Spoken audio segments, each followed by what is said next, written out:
says that it's sent. Oh, there it is. Okay. Yeah, I tend to just try to have like a Word document so I can copy and paste things that go in there. So it appears to have gone through, so I can minimize that. Do this. I can open that. I've got that going for this. And then I've got going up. Oh, there we go. You do that really annoying thing that Bob Pitmore does before he. Okay, we are live. Hello, everyone, and thank you for joining us this evening. We'll be starting in just a few moments. I'm just going to share the link really quickly. And then I'll put my screen up.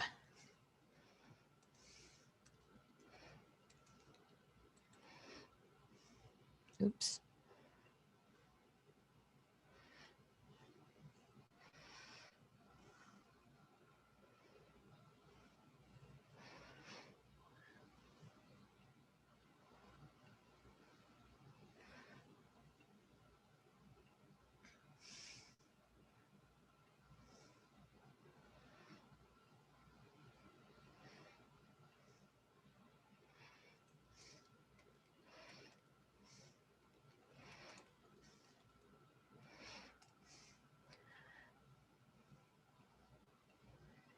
Okay.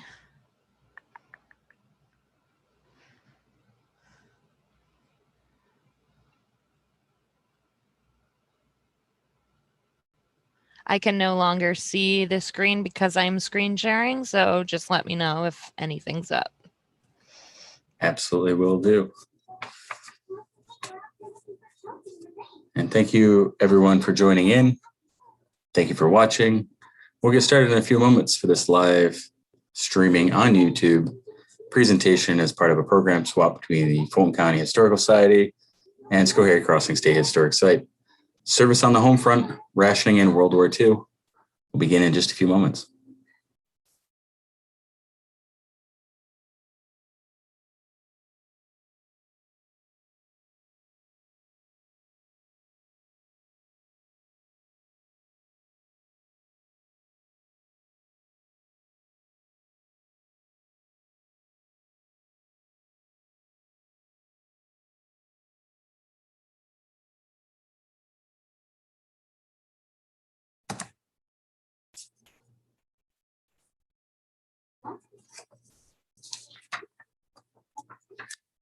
Good evening, everyone. My name is David from Schoharie Crossing State Historic Site, and we'd like to welcome you for the second installment of a two-part program swap between the Fulton County Historical Society and Schoharie Crossing State Historic Site.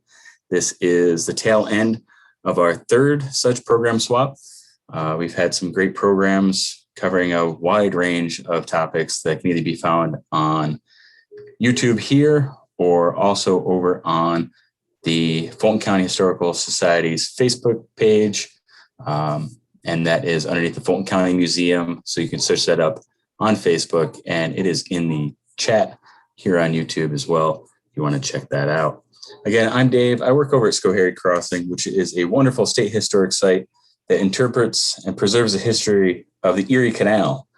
And we have great amenities, wonderful programs. We are a recreational park as well as a historic site featuring the Schoharie Creek Aqueduct, several locks from the Erie Canal, the original Erie Canal, the enlarged Erie Canal, and adjacent to today's modern canal. And you can find us by Googling up Schoharie Crossing. We have a Facebook page. We also have a New York State Parks page. I'll leave that in the chat as well. And that way you'll have links. You can follow along with what we do. We have programs coming up this summer and into the fall. In this COVID world, some of those are kind of changing, so I won't go into great detail, but you can follow along and find out what's going on. I'm sure the same with Fulton County Historical Society, that if you follow them on Facebook or you're able to check out their website, their events are listed as well. And I'm sure that they are going to have some great things coming up this year and for years to come. But you are here for this wonderful program, Service on the Home Front, Rationing in World War II. And that is going to be presented by Samantha Hall Saladino, who is the executive director of the Fulton County Historical Society and serves as the Fulton County historian. Her museum experience spans nearly a decade, working in museums throughout New York's capital region and southern New Hampshire, having previously held the position of executive director at the Albany County Historical Association, and she was also the education director at the Shaker Heritage Society. She received a BA in History and English from Russell Sage College and a Master's of Museum Studies from the University of New Hampshire. Samantha also serves on the boards of the Association of Public Historians of New York State and the Sacandaga Valley Arts Network. Her outside interests are diverse, but also include such things as rockabilly and pinup culture, musical theater, and her traveling ventriloquism act, although she'll probably deny that. She resides in Gloversville with her husband, Joe, and her super pup, Dixie. Please welcome Samantha Hall Saladino. Thank you. I definitely cannot do ventriloquism. Don't let him fool you on that. But thank you. I'm really excited to be here. I am especially excited about this presentation. I had a lot of fun putting it together, and I always enjoy when I get to talk about this topic. World War II history and its effect on the people at home are especially of interest to me. I describe myself as a social historian, so I'm really excited to share with you about how this affected the people at home in Fulton County. So the American people felt the effects of World War II long before we even got involved in it. The Lend-Lease Act of 1941 gave President Roosevelt the authority to provide Great Britain, France, the Soviet Union, and other allied nations with food, oil, and other materials such as ships and planes. The act's passing ended any pretense of U.S. neutrality and isolationist policies. Imported items like sugar were difficult to come by since the United States imported sugar from the Philippines, which was under Japanese control. For Americans who had gone through one world war just over 2 decades earlier, this was not new. Shoppers began to preemptively stockpile goods that might become less available, which we have experienced within the past year. Mark Twain said, "History doesn't repeat itself, but it sure rhymes." I'm paraphrasing, but there you go. And shortening was actually an especially desirable item, and soon grocers were placing a limit on how many cans of shortening could be purchased per visit. Oops. There you go. During World War I, future President Herbert Hoover oversaw the Wartime Food Administration, encouraging voluntary rationing with the slogan, "Food will win the war." The government promoted Meatless Tuesdays and Wheatless Wednesdays to encourage Americans to cut down on their intake of these valuable foodstuffs needed for soldiers and relief efforts overseas. The term Hooverizing was created to indicate economizing in the national interest, and this term became prevalent in popular culture, as evidenced by a 1918 Valentine that read, "To my Valentine, I can hooverize on dinners and on lights and fuel too, but I'll never learn to hooverize when it comes to loving you." Write that one down so you can use that next Valentine's Day. Americans also planted Liberty Gardens to grow produce for their families, and these concepts probably sound familiar. They were laying the groundwork for the larger scale rationing that defined American life on the home front during the Second World War. But voluntary rationing this time wasn't enough. When America entered the war after the bombing of Pearl Harbor on December 7th, 1941, it became clear that the creation of a nationwide mandatory rationing program would be needed. The Office of Price Administration, or the OPA, which had already been established within the Office for Emergency Management, became its own independent agency in January of 1942. The OPA had the power to place ceilings on all prices except agricultural commodities and to ration scarce supplies of other items. And actually, the first item to be rationed were tires because of the rubber needed for the war production. So each family, everybody participated in rationing, right down to babies. This is a great little collection we have in the museum of a set of ration books from one family. So we have mom, dad, and kids. They were, you could see on this, businesses were creating ration books and holders for people. So it was a form of advertising. Of course, this one was the Glove City Coal Company. And then those little token holders, that little token sleeve actually was for these little things on the left-hand side, which were OPA tokens. So basically you could have change made for your ration stamps. And we'll talk a little bit more about that in just a moment. There were 3 different types of rationing. There was point rationing, which meant everyone got the same share of coupons for an item, which is what you saw with the ration books. This included things like processed foods, meats, fats, and cheese. Differential coupon rationing gave a share of items based on need, like gas and fuel. So preference was given to those considered to be working in essential fields like war production, agriculture, and medicine. And over on the right-hand side of this slide, you'll see how mileage is rationed, and each individual with a vehicle was given a placard to place in their windshield so that the attendant at the gas station would know if they were eligible to be filling up their gas tank at that moment. And then finally, there was certificate rationing, which meant that an item on the list could only be purchased after an application was submitted and approved to the ration board. So this included things like tires, cars, stoves, and typewriters. The OPA relied on local rationing boards to help ensure that citizens understood the system and didn't abuse it. By the end of the war, there were 5,600 local rationing boards with 100,000 citizen volunteers. Locally in Fulton County, we had 2 ration boards. There was one just for the city of Gloversville, which was located on South Main Street, and another that oversaw the rest of the county, and that office was in Johnstown. The ration boards also distributed ration booklets, like you saw just a couple of slides ago, and also served as sort of a clearinghouse for information between the federal government and American citizens. So, an article in the April 15th, 1943 Morning Herald called for all local restaurants and places serving food to register their menu prices with the board for the week of April 4th through 10th. Then this information would actually be used to set ceiling prices on all food and beverage, using the prices charged during that week as a basis. Meat and fat dealers also had to make sales reports to the board. These local boards received and evaluated applications for items under certificate rationing, which meant that you had to fill out an application and apply for a specific item and be approved for that item before you could purchase it.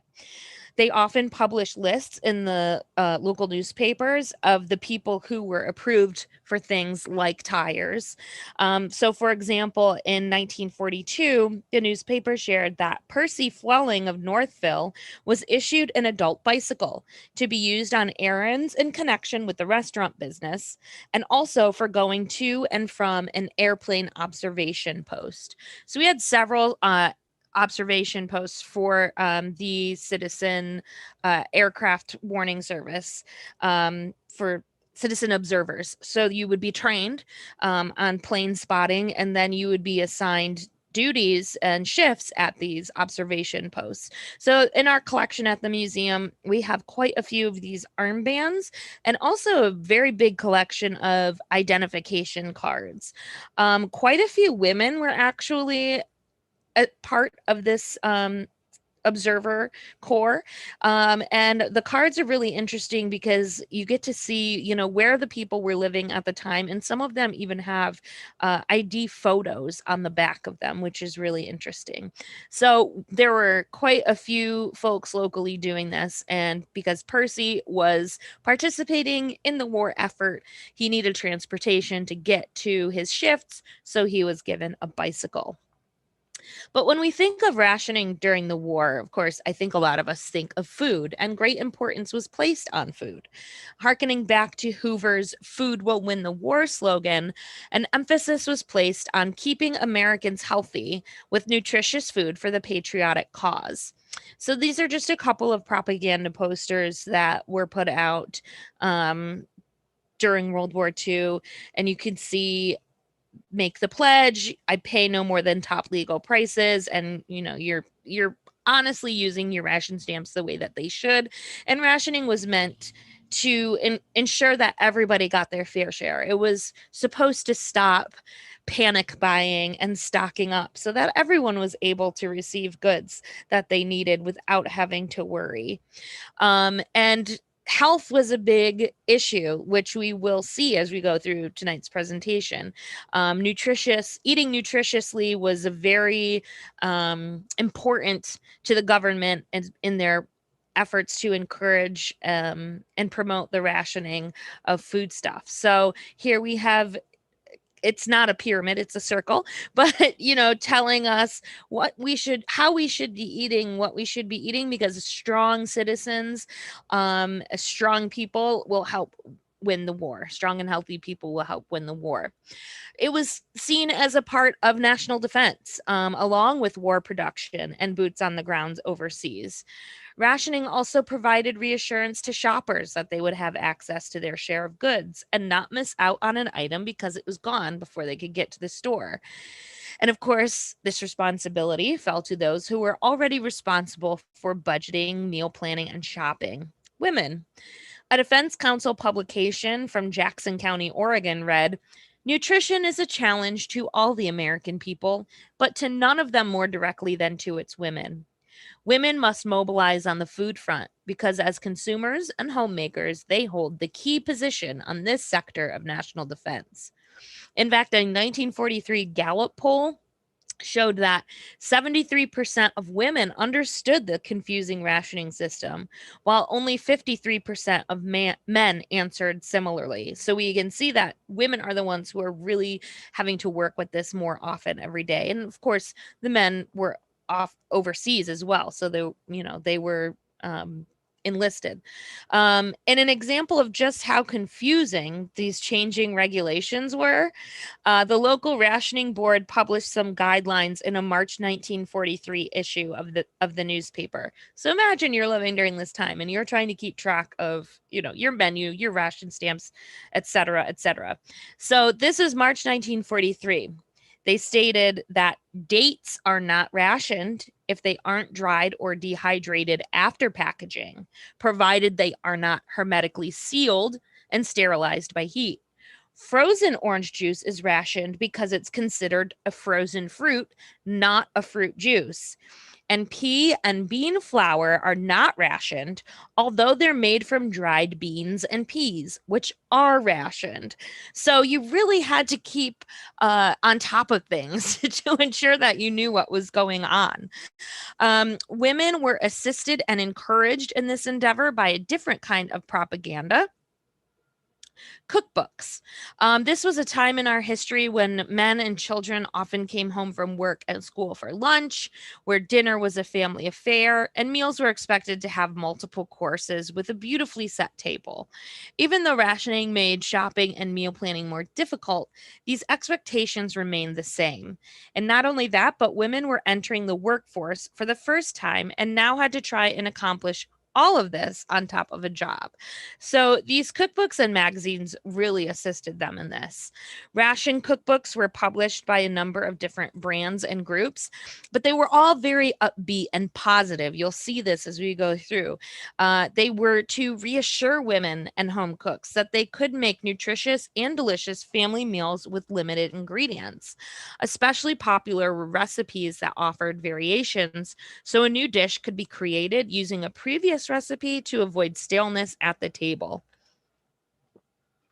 Locally, we had the Knox Gelatin Company in Johnstown, which was already very much involved in assisting women in the kitchen, as well as in their beauty regimen. The company was established in 1896 when Charles and Rose Knox purchased a defunct plant in Johnstown. And here we have a couple of images of Rose throughout her life. You can see on the right, she's working diligently at the gelatin factory. Rose and Charles met at a dance in Gloversville before marrying in 1883 and moving to Newark. The marriage was very much an equal partnership. Charles, who worked as a successful salesman in knit goods, often discussed business with his wife, and Rose was given an allowance to purchase food and other items necessary to run the home. Any money she had left over at the end of the week was her own to keep. If Charles borrowed money from this fund, it was treated as a business transaction and expected to be repaid. It was with the $5,000 that Rose had saved with smart spending and household efficiency that allowed the couple to purchase the gelatin plant. And here we have a older photograph of the plant, which is no longer located in Johnstown. But I think it's worth going a little bit into the history of the Knox family and the business as we talk about this. When the Knoxes began their business, making gelatin was time consuming. It was a long process that required boiling beef bones. An improvement was made with the development of gelatin sheets, but they still required soaking to soften. So in 1889, Charles Knox developed a granulated gelatin for everyday use. And this is a box of Knox gelatin that we have in the collection at the museum. There are still some envelopes inside the box. I think only one was used. And Rose was an avid cook who developed many of her own recipes. And it was good business, right? To write these recipes based around the ingredient of gelatin. Her first recipe booklet was published in 1896 and was a staple giveaway in grocery stores.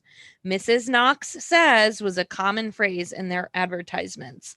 So this ad is not from the World War II era, but it's just an example of what you might have seen if you opened a newspaper in the early 20th century. So they were advertising directly to women and their role as entertainers and homemakers, and needing convenient and easy recipes that they could cook to provide and nourish their family. By the time that Charles died unexpectedly in 1908, the Knox Company also owned Spim Soap, Ointment and Tonic, a small hardware store, and a power company.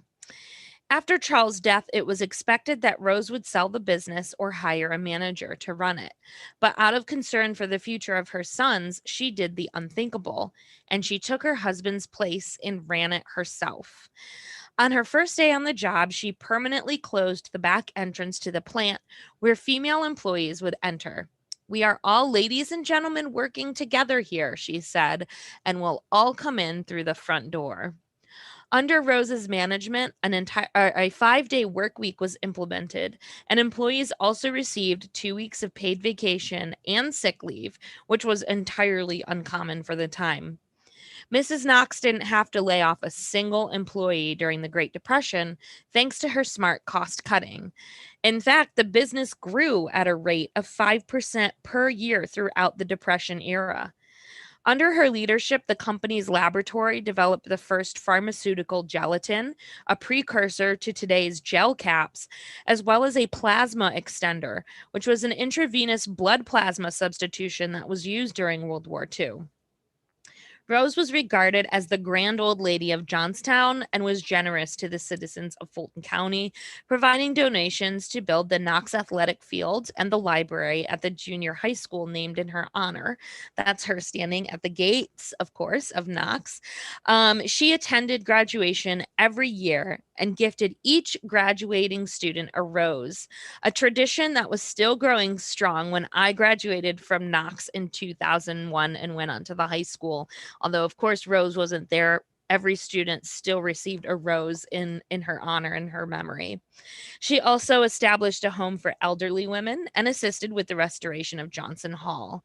On the right-hand side, you can see the Knox Mansion, which still stands today. It is privately owned and beautiful inside. If you look online, you can see photos of some of the interior spaces. Rose Knox remained the chairman of the board of the company she helped establish until her death in 1950, though she handed over running the business to her son James in 1942. Interesting fact, James' daughter, Nora, so Rose's granddaughter, was the first New York woman to enlist in the Women's Army Corps. So I thought that was pretty interesting. Excuse me, I just need a little sip of water. During the war, Knox Gelatin developed several recipes and published new recipe books. One such booklet, published in 1942, called "Don't Let Butter Rationing Scare You," introduced a recipe for a butter extender, With some Knox gelatin and milk, any American woman could turn a quarter pound of butter into a half pound of Knox butter spread. You could even add a little food coloring to help it look even more like real butter. Mrs. Knox assured wartime housewives, quote, "You and your family are certain to be delighted with the rich, buttery flavor of Knox spread. You'll also be happy to know there's real good food value in it for them." I have this booklet and I have made this recipe for butter extender, and it is not delicious. I will say that. But then again, I think modern tastes are a little bit different than those in the 1940s. A lot of our food has been processed and has had salt and sugar and other things added to it. So I think it could be also my modern taste buds that did not like this butter spread.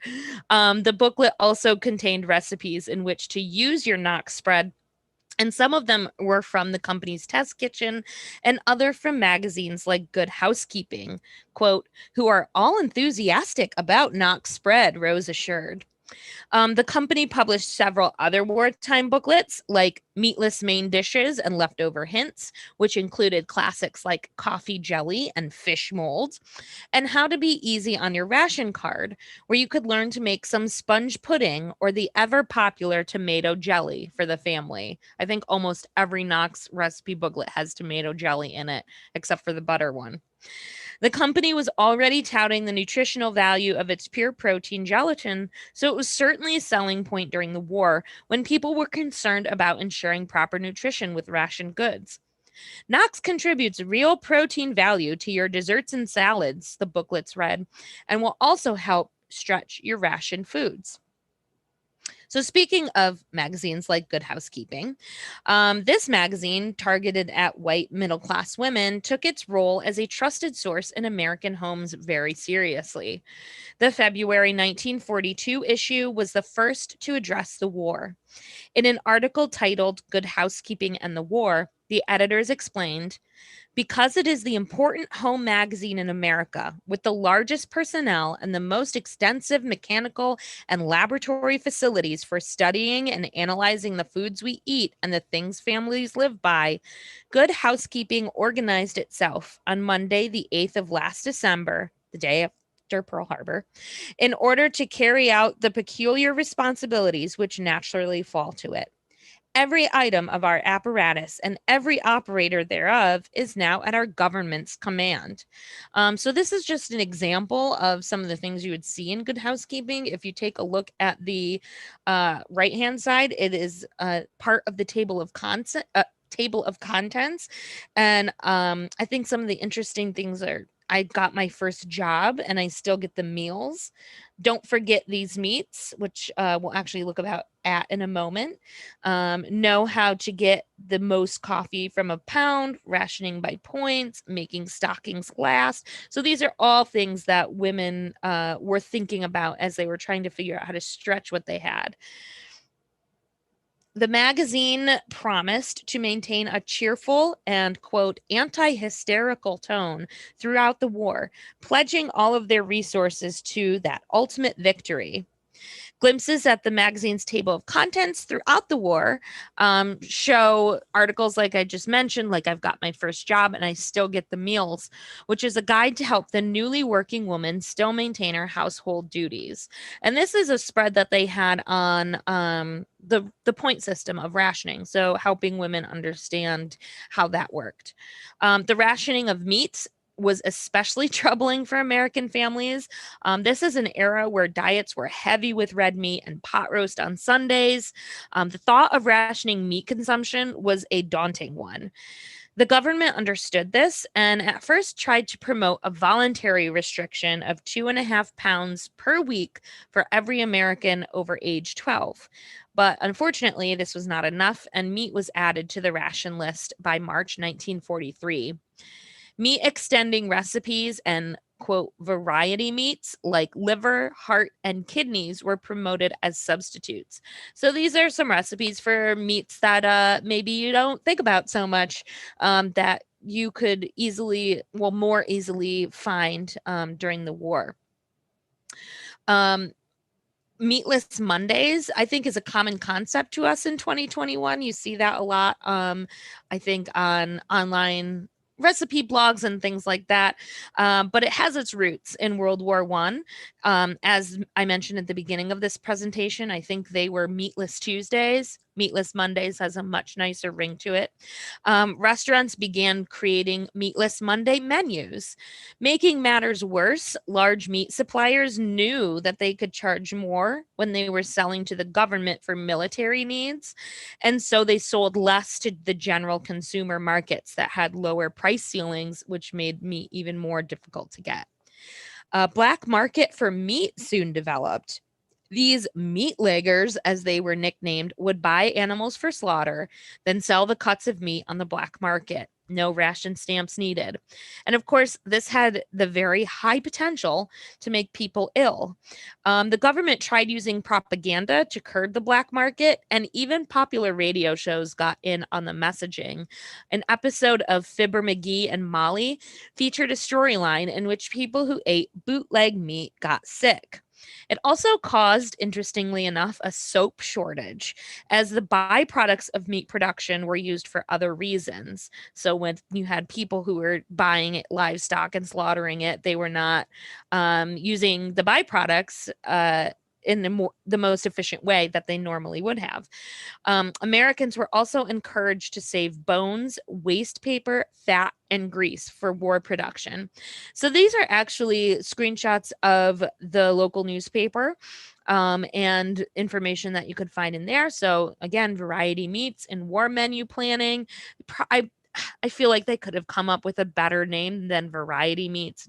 It doesn't seem like a very good marketing technique to me personally, but and then the food ration chart points just for April of that particular year, which unfortunately I did not include in the screenshot. But so it was confusing and things changed a lot.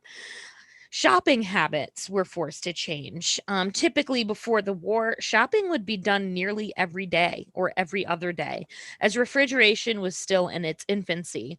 But as women entered the workforce during the war, they had less time. And so shopping was done 3 to 4 times a week, which is still quite a lot, I think, compared to today.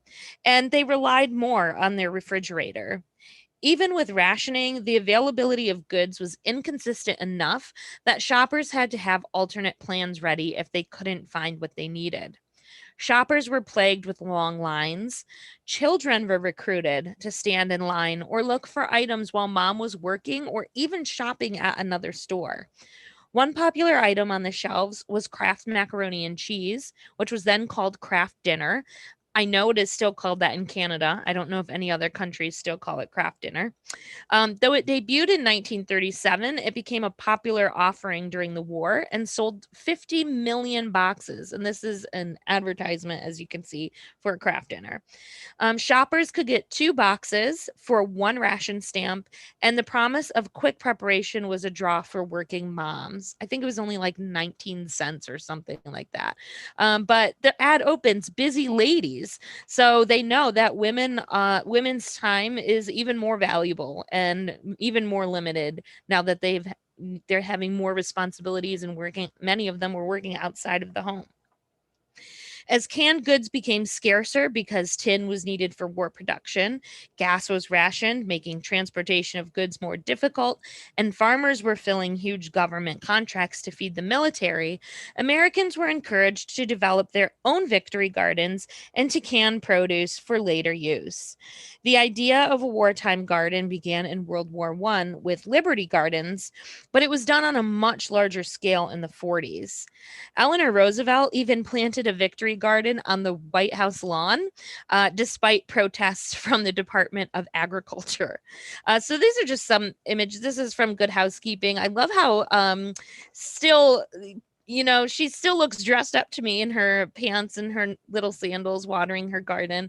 And of course, we had lots of different propaganda that was being put out by the government to promote these victory gardens. In Fulton County, a Victory Garden Council was established to promote the planting of home gardens, provide information, and I'm sorry, I just totally lost my spot. There we are. And manage a program that leased public plots to civilians who didn't have space for gardening. The cities of Johnstown and Gloversville offered up vacant city lots for this purpose, and residents could apply to be assigned to a lot near their home for use. So, this is an application that was printed quite often in the newspaper. You could fill it out and send it into where it tells you to the Office of Civilian Mobilization, and you would be assigned a plot. Community gardens were developed elsewhere in Fulton County in places like Mayfield and Broadalbin. In an article in the Leader Republican in February 1943, the county council aimed to have 1,200 gardens that summer. Ads were placed in the winter months to encourage residents to begin planting their gardens for the spring and to apply for the lots if they needed them. Quote, good food habits require that from 4 to 7 servings of fruit and vegetables should be eaten daily, the council stated. A majority of these can be grown in victory gardens. By war's end, 40% of all fresh produce consumed in the U.S. was grown in victory gardens. This concept didn't go away after the war either. We saw this with the start of the coronavirus pandemic in early 2020, because people were concerned not only about going out to shop and being in public, but also worried about the failure of industrial agriculture, right? We had no idea what was going to be coming in the days ahead and months ahead. So, as early as March 25th, 2020, the New York Times published an article called Food Supply Anxiety Brings Back Victory Gardens. So, these ideas have stuck around. Along with gardening, canning was an important part of the war effort. It was projected that up to 70% of canned fruit and vegetables would be rationed in the store during the war years. The Fulton County Victory Garden Council set up community canning kitchens at the SD Junior High School in Gloversville for civilian use, and a Gloversville Nutrition Committee helped to oversee this effort. So some produce like tomatoes and most fruits were okay to be canned with just a water bath, but other less acidic vegetables needed to be canned using a pressure steam cooker to ensure that they would preserve properly and safely. Pressure cookers were a newer technology, and of course, because of war shortages, they were difficult to get. So sharing between neighbors was encouraged, and the community canning kitchens helped to provide access to this equipment. Women were able to make reservations to use the kitchens with morning, afternoon, and evening spots available. And a member of the nutrition committee would be on hand to assist and answer any questions. For many people, this might be the first time they were ever gardening or canning anything. A member of the nutrition committee would often organize special clinics to be held on specific canning projects. So, for example, preserving green beans was of a special interest to several local women, so they held the clinic on canning green beans. The Victory Garden Council hoped to replicate this effort elsewhere in the county, and community canning kitchens were established all over the country, not just in Fulton County. Modern nutritionists believe that rationing during World War II resulted in temporarily improving nutrition for the country, as people were forced to become hyper aware of how they were shopping and what they were eating.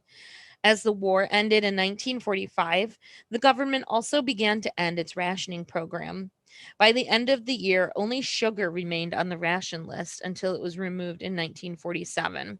Some items remained in short supply after the war due to the demand, but eventually manufacturers caught up and America entered the prosperous boom period of the 1950s.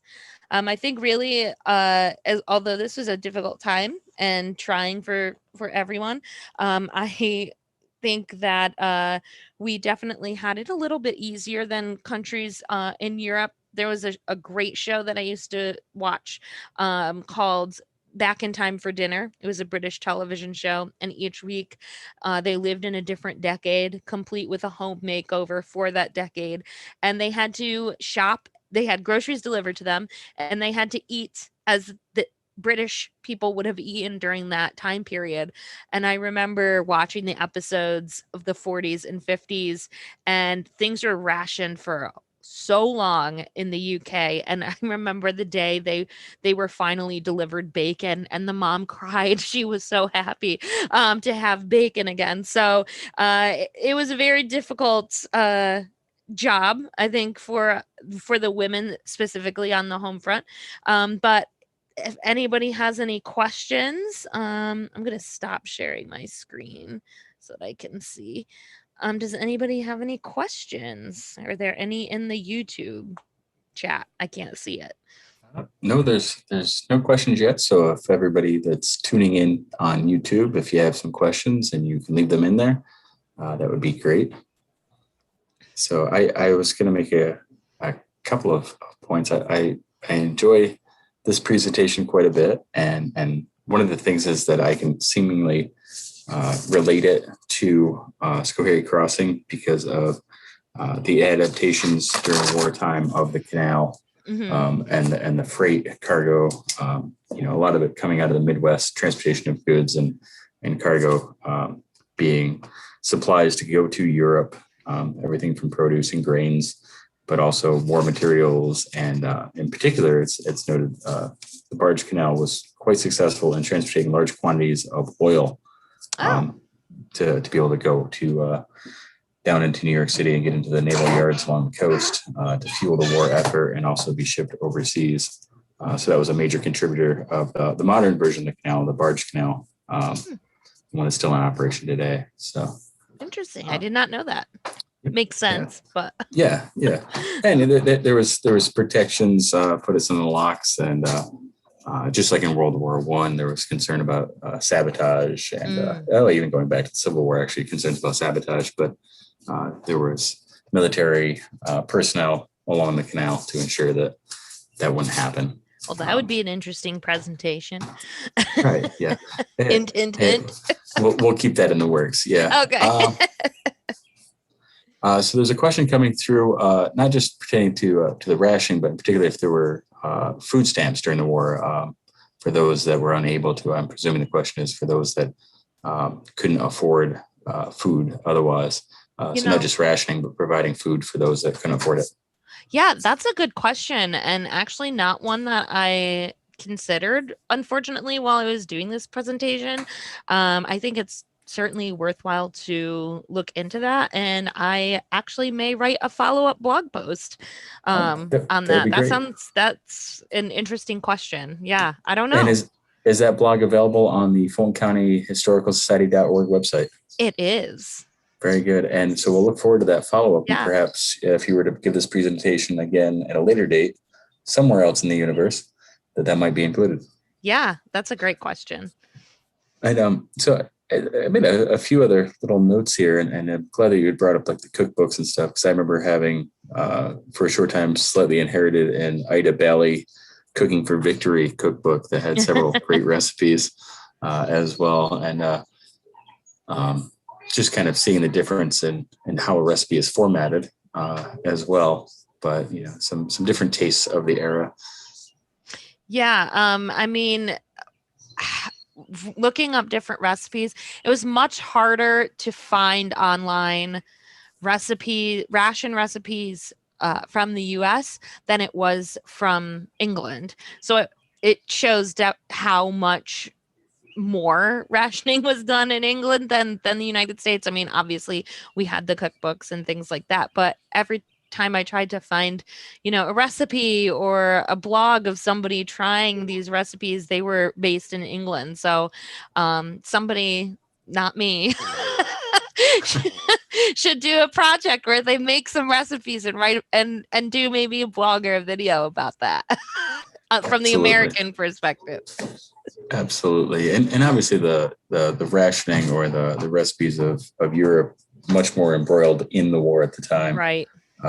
Reflect that. But we do have a comment coming through on the Zoom version of this. Just thanking for the presentation. It's very interesting, and that they remember playing with their grandmother's leftover ration tokens as a child in the 1950s. They are fun to play with. I mean, they're like They remind me of those counting things that you had in school when you were like learning how to do math and stuff like that. Yeah, I was almost going to call them the early version of Pogs, but I don't know if Yeah, other people would recognize what I mean by that. much smaller. So if you're just listening to this and you're of a generation that you don't know what a Pog is, you can Google it. Yeah, how funny is that? That in our time, in our lifetime. Right. And so there's a few. I'm glad that you explored the Knox story a bit, and it's a little bit more in depth. My early relationship with Knox Gelatin actually was not consuming so much as it was used to put our mohawks and Liberty spikes up.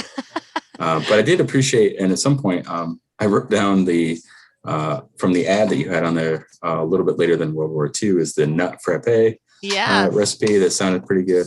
And the other part, and this connects into another state historic site, so I feel like it's perfunctory. Fulton County mentioned that the overlook at Johnson Hall State Historic Site was a donation. There's some nice stonework there from Miss Knox. Yes. Yeah, I've used Knox gelatin to make like, those Biore pore strips that they sell in the store that you put on your nose and it's supposed to like remove all your blackheads. Apparently you can make your own with regular gelatin. Yeah, really interesting. Much cheaper, but they smell bad. Actually I was talking today with a young friend of mine, my friend Jessica's son, Declan, who wants to be a historian when he grows up, was telling me he thinks there should be a blue historic marker over at Knoxfield for Rose Knox. So I told him that we could work on this project together. So hopefully next year we might have a Rose Knox marker over at Knoxfield. Very good. Yeah, sometime in the fall that Pomeroy Grant Foundation, yes. The Pomeroy Foundation grant should open up for the region. So yes, I asked him if it was okay if we waited until next year, and he said he wanted to do it over the summer. So he is ready to go. Get them while they're young. Future historian. Absolutely. And I'm not seeing other questions come in. I'm super excited. Like at some point am going to have to insert into general conversation with others the concept of a meat lager. Yes. That I find that to be a great term. Yeah. The whole concept of black market meat is just ugh. Well, there's a market for everything. That's I guess so. And I like the correlation to a little bit more of the modern era in which, there's a lot more activism and community gardens that seem to be kind of popping up. And that's obviously not a new idea. And, there's that hyper awareness that you mentioned to the nutrition during that era that perhaps we're kind of seeing again. I mean, perhaps it's not necessarily me personally, as I've kind of embraced the pandemic pounds that seem to be occurring here. But a lot of people obviously last year picking up gardening for the first time or cooking, baking at home. Definitely. So it's a nice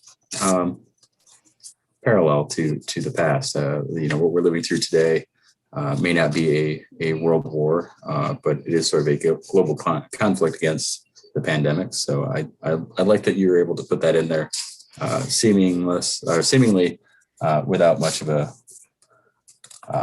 difficulty. And I just wanted to point out that it's relevant today. History is made every day. Yeah, and it might not repeat, but it will rhyme. That's right. That brings us, I think, about full circle. Great. And so if you don't mind, if you want to give a quick mention of some of the things that are going on, maybe in the next coming months or throughout the rest of the year, just some quick highlights of the Fulton County Museum, the Historical Society activities. I would love before we sign off. Yeah. So we are opening for our summer season. We open for the first day, Saturday, June 5th. Our hours are Saturdays and Sundays from 12 to 4 through the beginning of July. And then we go to Thursdays to Saturdays from 12 to 4. And upcoming next month, we have a couple of things going on. I'm really excited. We just scheduled an open mic night at the museum for the first time. That'll be, I believe it's June 24th, still working out details. But if you check out our website, fultoncountyhistoricalsociety.org, or a Facebook, we have all of our events up there. And we also do an e-newsletter. So that goes out about once a month. If you want to sign up for that, you'll get all of our events upcoming directly to your email inbox. That's awesome. That's great. And for those of you that have made it to this point in the presentation or have watched this video on YouTube, if you're questioning where you might be able to find that information, not only with us saying the location, should be some links at the very top of the chat. You can scroll up there. You can find links for Schoharie Crossing State Historic Site, as well as the Fulton County Historical Society. I've had a lot of fun with these program swaps, and perhaps we'll do it again in a few months, and we'll make it round 4. Yeah, and we'll do in person. Maybe. That would be actually that would be ideal to do presentations again in front of an audience of real human beings. So yeah, thank you very much, Samantha. This has been great, and thank you to those that have tuned in. And we look forward to doing it again sometime. Yeah, stay cool out there. Although tomorrow, stay warm tomorrow, but stay cool tonight. Absolutely. Be safe, be well. Thank you.